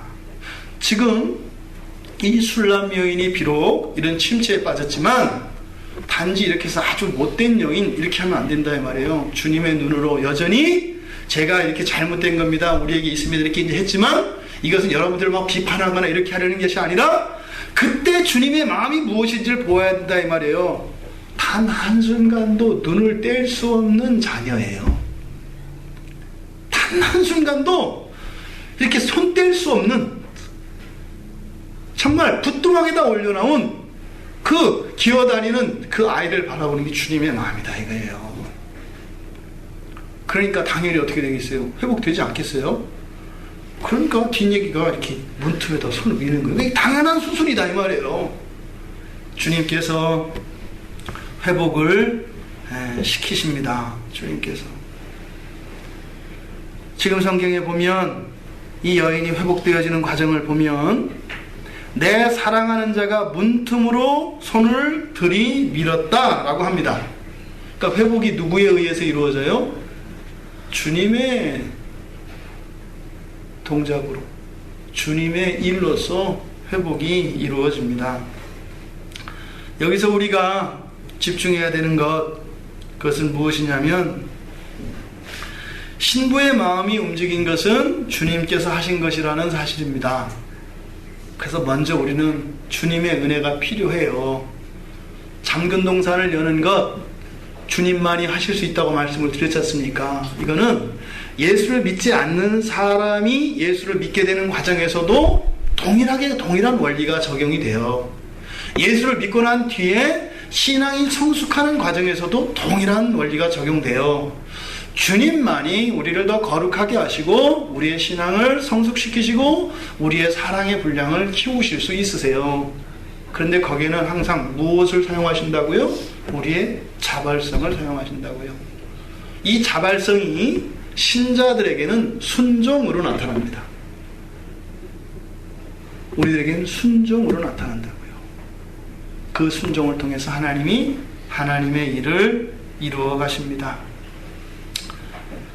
베드로도 마찬가지였지 않습니까? 주님을 따라다녔고 주님이 하신 것을 옆에 보았고 여러분보다 베드로가 믿음 없어요. 진짜로요. 안 믿으시는 것 같아요. 베드로 별로 믿음 없단 말이에요. 제가 알기로는 여러분들, 이 자리에 계신 여러분들이 만약에 베드로 같은 처지에 있다면 배신 안 했을 거예요. 베드로 이렇게 훌륭한 사람 아니에요. 너무 훌륭한 사람 세우니까 로마에서 이상한 교회가 만들어지잖아요. 사람을 세우니까 별스럽지 않거든요. 여러분들 배신 안 할 거잖아요. 그죠? 제가 전도하던 어떤 할아버지 한 분 계세요. 그분이 예수 안 믿는 이유가 본인은 6.25 때 부역을 했습니다. 부역이 뭔지 아시죠? 완장차고 굉장한 빨갱이 짓이거나 그런 거 아니에요. 6.25 때 얘기 들어보면 부역 안 한 사람이 거의 없어요. 그러니까 빨갱이한테 부역을 했든 국방군에게 부역을 했든 그때 대부분 양쪽 다 했어요. 빨갱이가 오면 빨갱이 완장차고요. 또 국방군이 오면 또 국방군도 이렇게 하고요. 그렇게 해서 살아남은 분들이거든요. 대부분. 그래서 이 어르신도 6.25 때 죽지 않으려고 그래서 너 인민군 갈래? 인민의용군 갈래? 아니면 완장 찰래? 이랬대요. 그 완장 찼죠. 의용군 가면 죽으니까. 그래서 이분 성품이 또 그렇게 막 악하고 이러질 않아가지고 뭐 또 이렇게 막 그러진 않았을 것 같아요. 죽창 들고 설치고 이러진 않고 필적이 좋으니까 아마 면석이나 이런 거 했을 것 같아요. 근데 이분이 충격적인 장면을 봤어요. 막 피난을 오는데 그 공산군들이 지나가는 피난물 대를 세워놓고 검문을 합니다. 그 공산주의자들이 딱 봐서 죽이는 종류가 두 종류가 있어요. 부르주아들, 유산자 계급들, 그리고 목사하고 선생입니다. 왜냐하면 선생들은 부르주아 사상을 전하는 사람이고 목사도 마찬가지고, 그래서 목사나 선생 그리고 부자, 이 사람들은 죽였습니다. 이 사람들을 그런데 찾아내는 방식이 뭐였냐면 손을 봤어요. 손이 고우면 부자이거나 선생 아니면 목사예요. 손 고운 분들 6.25 때 안 태어난 걸 감사하십니다. 그래서 손이 고우면 또 그냥 죽이진 않았대요. 물어봤대요. 너 예수 믿어 안 믿어? 안 믿어요. 그러면 통과래요. 두 번도 안 물어본대요. 베드로처럼 예수님처럼 집요하게 막 이렇게 딱 한 번만 너 예수 믿어 안 믿어? 안 믿어요. 그러면 그냥 보냈대요. 그런데 이상한 일이 벌어진 거예요. 손이 고운 사람한테 너 예수 믿어 안 믿어? 그랬더니 믿어요. 그래? 옆에 길 옆에 논에 들어가더니 죽창으로 찔러 죽이는 거예요. 다 봤거든요. 난리가 났지 않겠어요? 막 비명소리 들리고. 다음 사람한테 또 물어봅니다. 너 예수 믿어 안 믿어? 그럼 여러분들 생각 어때요? 안 믿으면 다 가는 거예요. 그런데 거기서 여러 사람들이 믿어요 하고 가 죽는 거예요. 옆에 찔려 죽는데도 믿어요 하고 가는 거예요. 울면서. 이렇게 믿어요가 아니라 울면서 벌벌벌 떨면서 저 예수 믿어요 하고 가 죽는 거예요. 이분이 충격을 먹었어요. 나는 살려고 빨갱이 완장을 찾는데 나는 피할 수도 없는 상황이었는데 이 양반 얘들은 잠깐만 안 믿어요 하고 가서 믿으면 되잖아요. 근데 믿어요 하고 죽는 걸 봤어요. 거기서 이분이 벗어나지를 못해요. 그분이 예수 안 믿는 이유가 뭔지 아세요? 예수 때문에 다 죽었다 이거예요. 예수 때문에 다 죽어서 그런 예수는 내가 안 믿는다 이거예요. 믿어봐야 내가 죽기밖에 더해? 근데 그 마음속에 뭐 있어요? 완장을 차고 부역했던 그 죄책감 때문에 이것을 정당화하려고 하니까 저게 잘못된 거여야 되는 거예요. 자기 회개를 안 하려고 하니까. 몇 년을 섬기다가 그래도 이제 많이 이렇게 저는 그분에게 복음이 들어갔다고 보여지거든요. 왜냐하면 반응이나 이런 게 많이 달라졌기 때문에. 끝까지 제가 회심은 보지 못했습니다만 그런 일들이 일어납니다. 근데 어떻게 해요? 자기가 하는 게 아니라 어떻게 해요? 예수님이 찾아오셔서 한다고요. 예수님. 내가 하는 게 아니라요. 예수님이. 이 술람 여인을 회복시키시는데 바로 문틈으로 손을 미시는 주님의 행동입니다. 근데 이것은 주님의 손 내미심에 의해서 이루어진 것임을 기억하시기 바랍니다. 근데 주님의 이런 손 내미심은 하다 말까요? 끝까지 할까요? 끝까지 합니다. 포기하지 않으십니다. 하나님은 포기를 모르시는 분이세요. 그래서 포기하지 않으시려고 이 땅에 내려오셔서 십자가에 못 박혀 죽으셨잖아요. 스스로 배수지를 치신 거예요. 먼저 죽으신 거예요. 피할 수도 없게 당신 자신을 죽여버리신 거예요. 너무 아프지 않겠어요?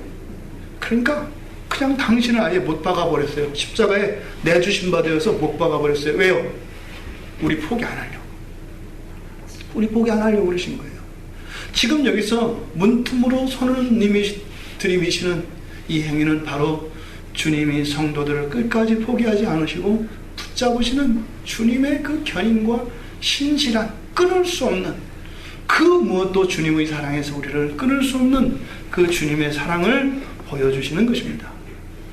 이것이 여러분의 우유부단함과 불신앙과 죄악과 불순종의 근거로 사용되지 않기를 바랍니다. 루터가 종교개혁을 하고 후회했어요. 믿음으로 구원을 받는다라고 하는 이신칭의 교리를 이야기하고 나서 말년에 후회했어요. 사람들이 방자해지고 도덕적으로 타락하며 하나님의 이름을 업신여기는 이런 일들이 일어나는 것을 보고 가슴을 치며 통탄했어요.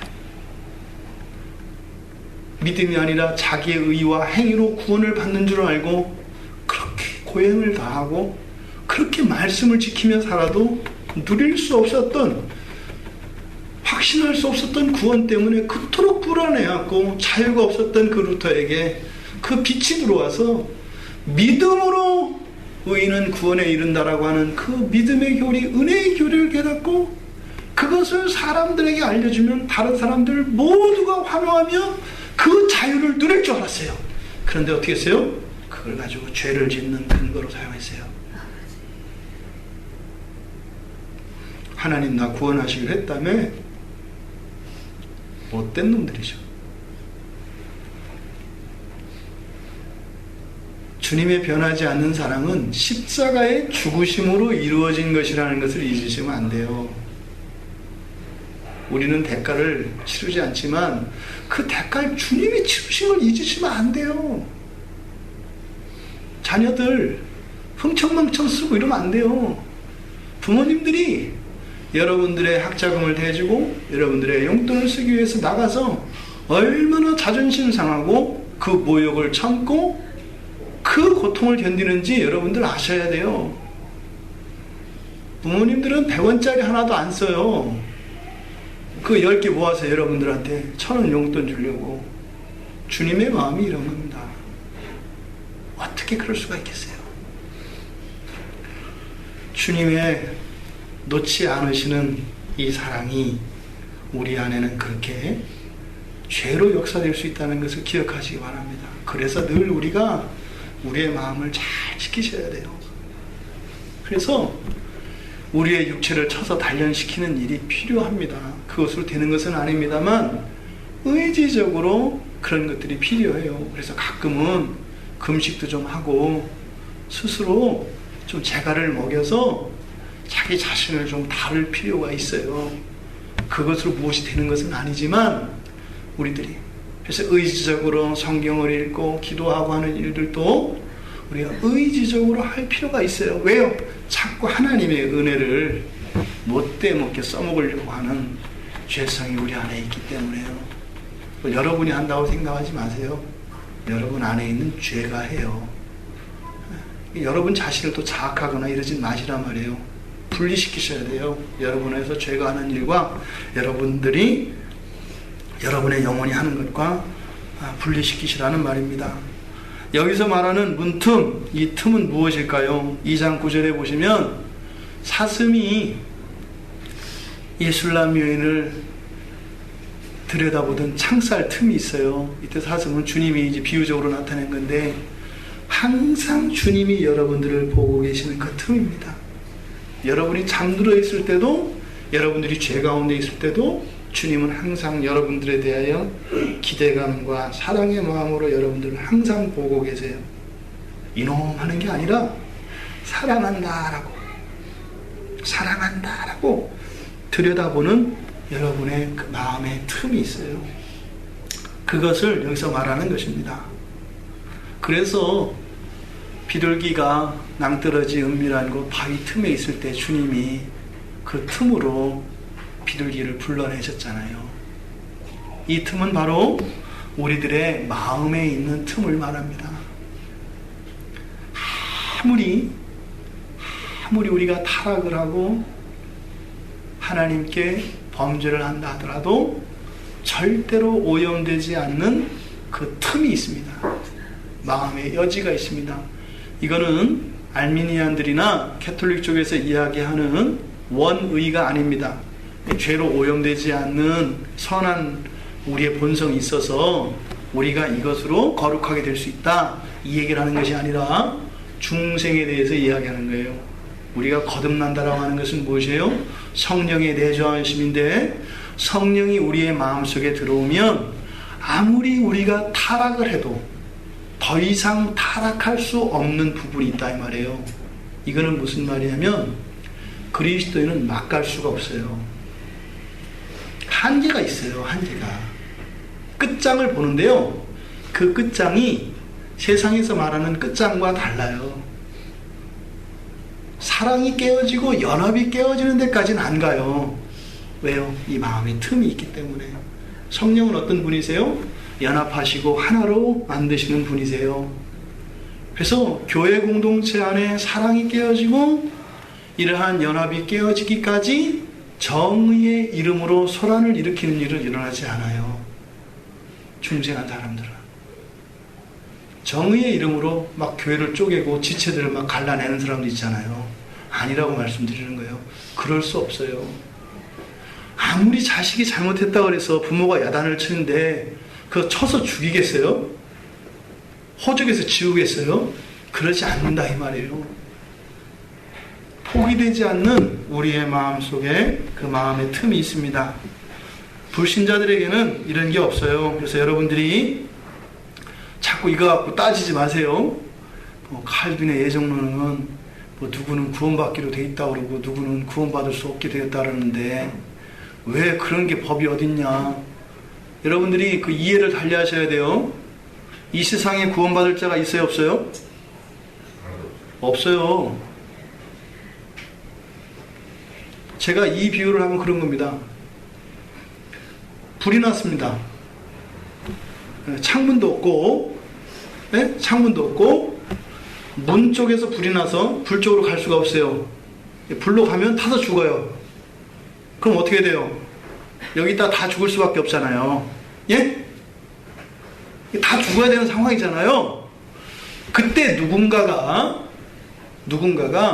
벽을 뚫고 한 사람을 구원해냈어요. 차별하는 사람이에요? 아주 못된 사람이에요? 어떻게 거기서 한 사람만 구해낼 수 있어? 이렇게 말할 수 있냐 말이에요. 이 반응은 무슨 반응이죠? 그럴 수 없잖아요. 그죠? 다 죽을 수밖에 없는 상황에서 그 한 생명을 구원해 준 게 너무 감사한 거 아니에요? 사람들이 박수치지 않겠어요? 그 불길을 뚫고 소방관 하나가 자기의 목숨을 걸고 가서 한 아이를 안고 나왔을 때 환호하고 박수치지 않겠냐고요. 근데 사람들이 어떻게 하는 거예요? 돌멩이 던지는 거예요. 저 잔인한 놈을 갖다가 불길에 던져버려 이렇게 하는 거예요. 왜 그러냐고 그랬더니 거기에 여자도 많았고 애기도 많았고 불쌍한 할머니 굉장히 착한 사람도 많았고 선행을 많이 한 그런 사람도 많았는데 한 사람만 데리고 나왔다고 막 돌멩이질 하는 거예요. 구원받을 자가 없다라고 하는 전제를 모르니까 그런 얘기가 나오는 거예요. 구원해주지 않고 버림받은 게 부당한 것이 아니라 구원하신 것이 파격이고 있을 수 없는 일이라는 것을 믿으시기 바랍니다. 아무도 구원받을 자가 없어요. 여러분 분명 알잖아요. 네? 여러분은 꼭 구원하셔야 되겠어요? 그럴 이유가 있으세요? 우리 다 알잖아요. 이 얘기를 바꿔서 하면 안 돼요. 집사님은 원래 안 돼. 이런 식으로 하면 안 된다 이 말이에요. 구원에 대해서는 우리가 감사할 일이지, 하나님의 전적인 주권과 은혜에 감사할 일이지 미주알 고주알 할 수 있는 것이 아니다. 제가 그것 때문에 10년 동안 떠났던 거예요. 제 아버님이 예수를 믿지 않고 사고로 돌아가셨기 때문에 그것 때문에 제가 하나님이 의롭지 않으신 분이고 부당한 분이시라는 생각 때문에 제가 하나님을 떠났던 거였어요. 그럴 수는 없다 이 말입니다.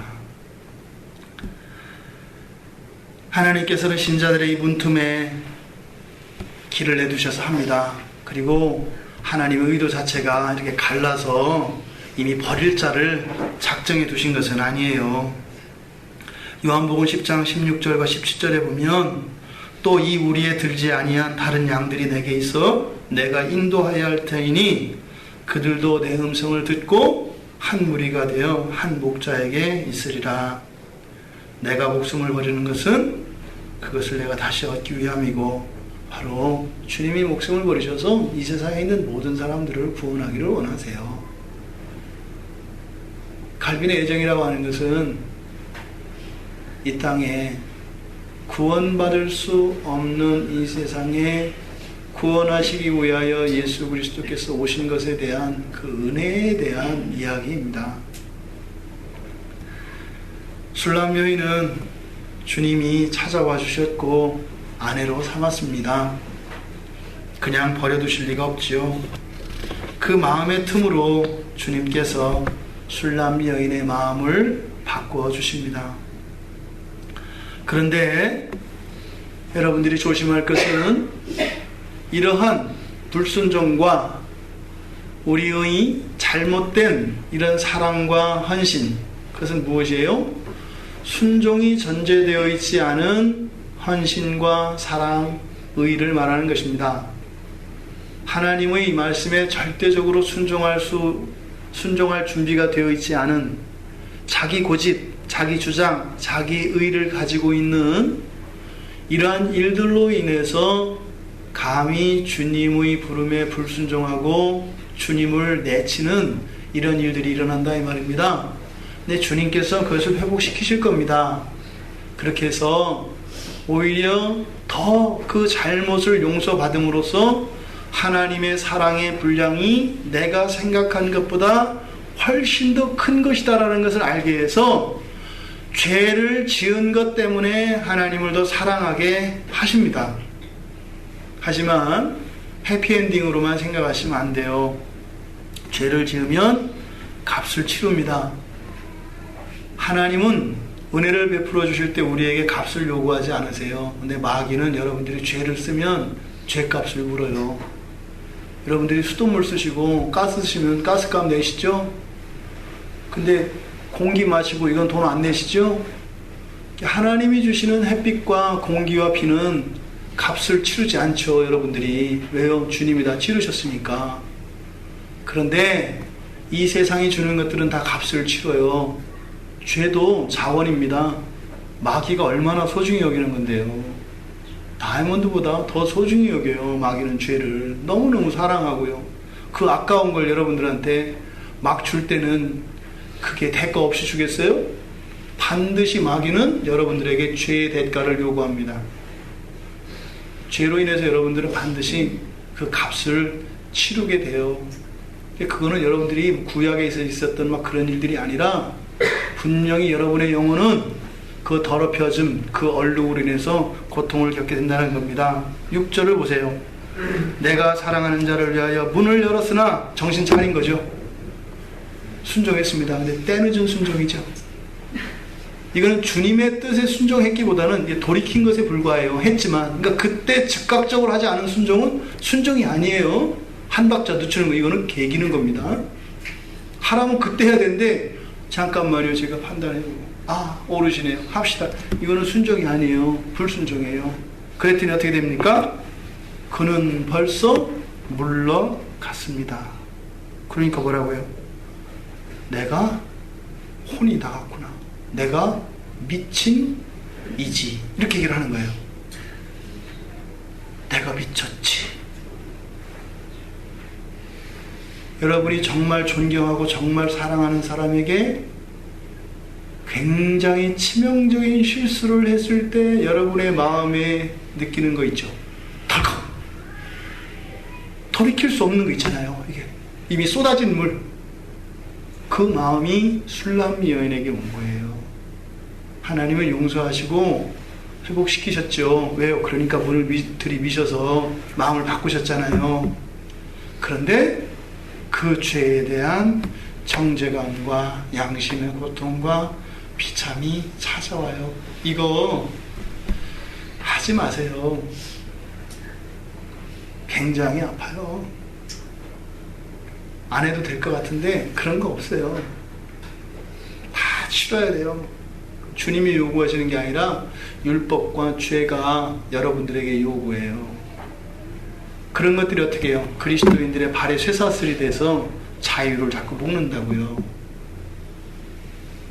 스스로 묶으라고 한다 말이에요. 지가 못 묶으니까. 이런 일이 여러분들에게 일어나지 않기를 바랍니다. 그것뿐만이 아닙니다. 이런 상실감과 자괴감만이 오는 게 아니에요. 7절에 보니까 성 안을 순찰하는 자들이 나를 만나며 나를 쳐서 상하게 하였고, 어떻게 해요? 쳐서 상처를 입혀요. 이건 뭐겠습니까? 건강을 잃을 수도 있어요. 재정적인 어려움을 겪을 수도 있어요. 하나님이 심판하시는 게 아니에요. 뭐라고요? 죄의 값이라고요. 이거 오해하시면 안 돼요. 하나님이 치신다 이런 말 하면 안 돼요. 하나님은 안 쳐요. 왜 쳐요? 칠 것 같으면 죽이지. 치는 건 누구예요? 마귀가 하는 거예요. 근데 하나님의 자녀들을 칠 수 있는 근거가 있어요. 여러분들이 자발적으로 죄를 졌을 때입니다. 그건 여러분들이 계산하셔야 돼요. 여러분들이 먹은 거 여러분이 내야죠. 어떻게 한다고요? 쳐서 상하게 한다고요. 그런데 이 그리스도인들의 질병과 죽음, 사고 이런 것들에 대해서 제가 고민이 많았어요. 너무 훌륭한 분이에요. 물론 원죄와 인간의 본성으로 따지면 완전한 사람은 없잖아요. 그런데 이렇게 우리 가운데, 교회 공동체 가운데 저분이 죄가 원인이 되어서 저렇게 병에 걸리거나 고통을 당해야 할 분이다라고는 납득이 되지 않는 분인데 그런 일이 일어나잖아요. 예전에 제가 그 집사 때 이제 물어봤어요. 단칼에 치시더라고요. 모든 건 다 죄의 원인입니다. 죽는 것도 그럼 하나님이 가져가시나요? 그랬더니 하나님이 목숨을 다 거두시지요. 제가 그거 풀리지 않았어요. 진짜 하나님이 사람들을 그렇게 절대평가로 심판을 하실까? 심판은 마지막 날에 할 심판이거든요. 그리고 우리를 심판하시는 것은 그리스도의 의를 기준으로 하지 개인의 성화의 정도를 가지고 심판하지 않아요. 그것은 보통 상급의 심판이라고 이야기를 합니다. 죽음에 대한 것이에요. 사단 마귀가 하는 짓입니다. 근데 그것이 뭐라고요? 계약이에요. 여러분들이 죄를 짓고 죄를 누리면 그것에 대해서 여기서 이야기하는 것처럼 쳐서 상하게 할 권리가 마귀에게 주어져요. 계약하는 거거든요. 죄를 짓는 것. 이 값을 주고 파우스트에서처럼 마치 자기의 생명을 담보로 맡기는 것처럼 죄를 질 때는 거기에 나의 생명과 이것을 맡기는 거라고요. 이걸 전전세라고 하잖아요. 그렇죠? 전세 얻은 사람이 또다시 이렇게 해가지고 주는 거. 이 계약이 가능해요. 그러니까 인생에 일어나는 모든 환난과 사고와 이런 것들은 무엇과 관계되어 있어요? 죄와 관계되어 있어요. 하나님이 막고 싶으시죠. 근데 만약에 하나님이시기 때문에 주님이 오실 때까지는 그냥 두시고 신자의 죄를 담보로 해서 신자에게 고통을 일으켰던 마귀들을 하나님께서 다 응분해 심판을 하실 겁니다. 신자들을 괴롭힌 그 마귀와 그 타락한 천사들을 하나님이 그냥 두지 않으실 겁니다. 반드시 우리의 복수를 해주실 겁니다. 반드시요. 그래서 그날은 우리가 살면서 겪었던 슬픔과 울분과 이런 모든 것들에 대해서 우리의 실수에 대해서 개운해질 겁니다. 왜요? 우리 앞에서 주님께서 더러운 귀신들과 그런 마귀들을 그 생전에 있었던 모든 일들을 일일이 다 열거하고 그것들에 대해서 죄를 물으시고 그것에 대하여 벌할 것입니다. 근데 그거는 주님이 그때고 우리는 영혼을 생각할 게 아니라 이 땅을 생각해야 된다고 그랬죠. 문제는 교회가 유기체고 한 몸이라는 겁니다. 내가 죄를 지어서 내가 그 죄값을 받느냐? 그렇지가 않아요. 내 잘못으로 지체가 그 벌을 받을 수 있어요. 왜요? 한 몸이니까. 죄 없고 거룩하시고 너무나 훌륭한 분이 그런 사고를 당하고 질병에 걸려요. 왜 그런 거예요? 나 때문에 그런 거라고요. 우리 중에 누군가 때문에 그런 거라고요. 그러니까 그 죽음이 억울한 거예요? 아니에요? 억울하지 않아요. 주님이 우리 인간의 죄를 대신하였던 것처럼 다른 이들의 죄 때문에 질병과 사고와 이런 것들로 인하여 당하는 것이니까 애매한 죽음은 아니에요. 왜요? 마지막에 우리에겐 부활이 있기 때문에요. 여러분들이 죄 짓는 것을 가볍게 생각하시면 안 된다는 얘기입니다. 값을 반드시 치르게 돼 있어요. 누군가 반드시 치르게 되어 있다고요. 이것과 관련해서 나타나는 게 여러분들의 경제예요. 이 카드가 굉장히 비성경적인 겁니다. 저도 카드를 쓰니까. 근데 잘 쓰면 돼요. 굉장히 비성경적인 거예요. 이 돈은 죄를 대신하는 게 돈입니다. 지금 세상에서는 죄가 이렇게 촌스럽게 볼품없게 나타나지 않아요. 죄가 다 성형수술하고 이렇게 해가지고요. 미인으로 나타나고 몸짱으로 나타나고요. 이렇게 나타나요. 명품 바르고 나온다고요. 죄가. 어떻게 해요? 돈으로 나와요. 죄는 돈과 관련되어 있습니다. 여러분들이 돈을 제대로 쓰지 못하는 분들은 죄를 많이 짓는 분들이에요. 굉장히 중요합니다. 굉장히 중요해요. 그래서 우리 교회 처음에 할 때 그랬잖아요. 막 이렇게 해서 무리해가지고 이렇게 하는 것보다는 없으니까 지하실에 가서 불편하게 신앙생활하는 게 맞다. 여러분들도 마찬가지입니다. 가난할 땐 가난하게 사시기 바랍니다.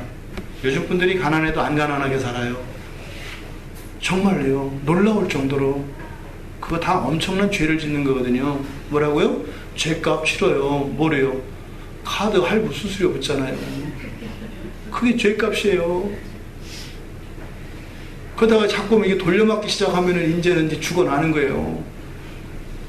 이 죄는 돈으로 우리 삶 속에 이미 들어와 있어요. 추상적인 게 아니라니까요. 쳐서 상하게 되는 일, 죄의 결과로 일어납니다. 더 나아가서 어떻게 해요? 성벽을 파수하는 자들이 겉옷을 벗겨간대요. 겉옷은 뭘까요? 우리의 명예입니다. 발가벗겨지면 수치가 드러나지요. 우리의 명예, 우리의 신분, 우리에게 주신 하나님의 은혜를 박탈당해요. 비참하게 되죠. 이런 일들이 여러분의 삶 속에 일어나지 않기를 바랍니다. 또한 이런 불순종의 대가는 또 8절에 보면 은혜의 고갈로 나타납니다. 사랑의 기갈이겠죠. 안 채워질 때가 있거든요. 정말 죽음 같은 때가 있거든요. 은혜의 자리로 나갈 수 없을 때가 있어요. 나가도 안 될 때가 있거든요. 안 할 수도 없고 해도 안 되고, 이게 일정 기간 견딜 만큼 그런 일이 일어나면 견딜 만한데, 이게 장기화되면 미칩니다.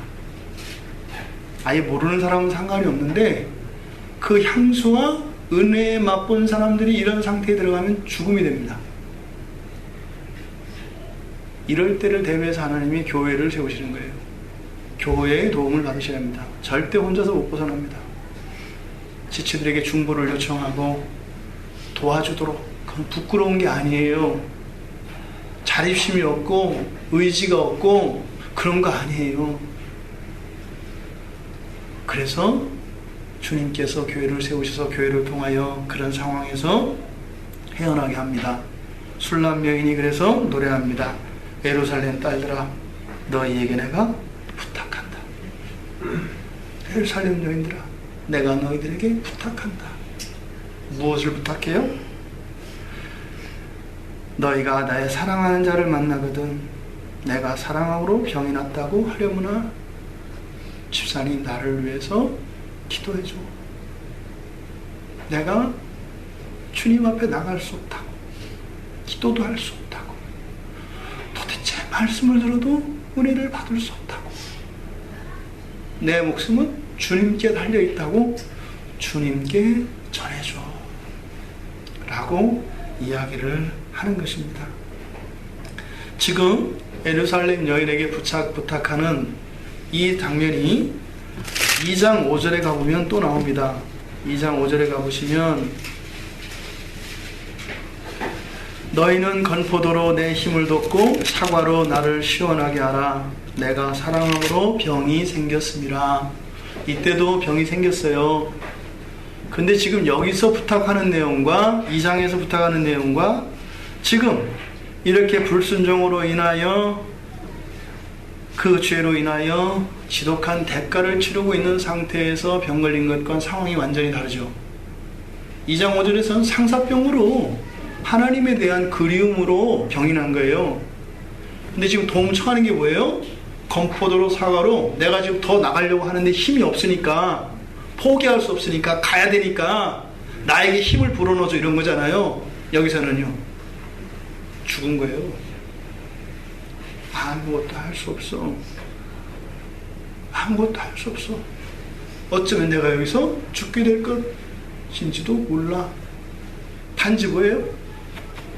내가 그런 일이 있었지만 그는 내 본심은 아니었다고, 내가 미쳤었다고, 내가 혼이 나갔었다고, 죄에게 속았었다고, 하지만 그동안 있었던 나의 사랑은 거짓은 아니었다고, 내가 그동안 그렇게 열렬하게 사랑하고 헌신하고 했던 건 다 필요 없다고, 내 진심만 알아달라고, 정말 내가 잘못했다고, 그 잘못에 대해서 벌받을 것, 이렇게 당한 것, 이게 억울하고 힘든 것이 아니라 주님이 내 사랑을 오해하실까봐 내 진심만 알아달라고 이렇게 부탁을 하고 있습니다. 그런데 이 부탁조차도 사실은 2장 5절에서 이러한 하나님의 성령의 도우심과 교회의 공동체에서의 이러한 유익을 맛본 사람들만 이렇게 할 수 있습니다. 이런 상황에 이르기 전에 그 이전에 이런 지체들의 중보와 교회의 도움과 성령의 도우심을 경험하지 못한 사람들은 여기서 이 얘기가 안 나옵니다. 예루살렘 여인들아, 주님을 찾거든 내가 정말 주님을 사랑했다고, 그래서 병들어서 여기서 내가 죽어갔다고 이야기해다오 소리가 안 나와요. 그래서 여러분들에게 은혜의 경험은 너무나 중요합니다. 그저 머리로 하는 신앙이 아니라 여러분의 전인격적으로 주님의 사랑의 감화를 받고 그 주님의 애절한 십자가에서 나를 대신하여 죽으시는 그 하나님의 무한하신 사랑의 경험이 너무나 중요하다 이 말입니다. 결국에는 동산문을 여는 열쇠가 뭐예요? 동이래요. 주님의 사랑에 대한 경험입니다. 여러분이 주님으로 인하여 울고 주님으로 인하여 웃고 기뻐하고 슬퍼하는 이 경험, 이것이 너무나 중요한 것이고 가장 중요한 것입니다. 그러면 여러분들이 죽어도 안 죽어요. 반드시 주님께서 회복시켜 주시고요. 그럼 보세요. 지금 제가 이런 상실감과 자괴감, 명예와 축복을 상실하고 또한 이런 은혜가 고갈되어져서 이런 사랑의 기가를 느끼는 이런 불순종의 처절한 대가를 치렀습니다. 이거는 본인의 대가잖아요. 죄를 샀으니까 죄의 대가를 치른 것이잖아요. 근데 하나님이 놀랍게 이것을 또한 은혜로 바꾸세요. 이게 버친 겁니다. 쓰라린 대가를 치른 것 같고 엄청난 타격과 피해를 입었습니다. 근데 하나님 이걸 탁 만지셔서 이거를 한 방에 또 점대형을 시켜서 하나님의 은혜를 바꾸세요. 이게 죽음에서 부활하는 거예요.